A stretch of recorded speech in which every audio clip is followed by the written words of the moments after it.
നല്ല പ്രവൃത്തി ചെയ്തിരുന്നാലും അതിനകത്തുള്ള നിന്ദകൾ, അപമാനങ്ങൾ എന്ത് ചെയ്യുകയില്ല, മുട്ടുണ്ടാകുകയില്ല. ഇതിന് മുട്ടുണ്ടാകുകയില്ല. നമ്മുടെ മുട്ട് വരാനുള്ള കാര്യം ചിന്തിക്കുന്നതെന്ന് പറഞ്ഞാൽ പോക്കറ്റ് കുറച്ച് കാശും അവൻ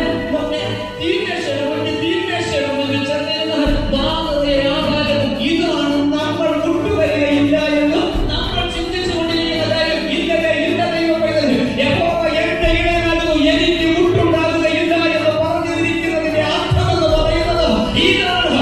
എന്ത് പ്രതിസന്ധിയുടെ നടുവുണ്ടെങ്കിലും ഇതെല്ലാം പ്രശ്നകലുഷണങ്ങൾ നടക്കുമ്പോൾ മുട്ടുകൂടാതെ നടത്തിക്കൊണ്ടിരിക്കുമ്പോൾ ഒന്നാമത്തെ വാക്യം മറന്നു പറയുന്നത് യഹോവ എന്റെ ഇടയനാണ്.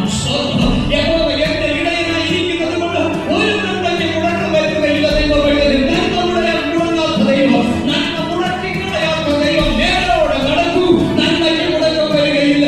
34-ാം സങ്കീർത്തനം 10-ാമത്തെ വാക്യം, ബാലസിംഹങ്ങൾ ഇടവിടാതെ വിശ്രമിക്കും, യഹോവയെ അന്വേഷിക്കുന്നവർക്ക് ഒരു നന്മയ്ക്കും കുറവില്ല.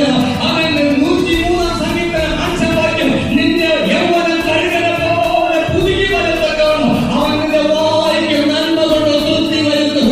അവൻ 23-ാം സങ്കീർത്തനം 6-ാമത്തെ വാക്യം ഇങ്ങനെ എഴുതിയിരിക്കുന്നു, ഞാൻ യഹോവയുടെ ആലയത്തിൽ ദീർഘകാലം വസിക്കും, നന്മയും നന്മയും എന്റെ ആയുഷ്കാലമൊക്കെ എന്നെ പിന്തുടരും. അവൻ 27-ാം സങ്കീർത്തനം 6-ാം വാക്യം വായിച്ചു നോക്കൂ, ജീവനുള്ളവരുടെ ദേശങ്ങൾ യഹോവ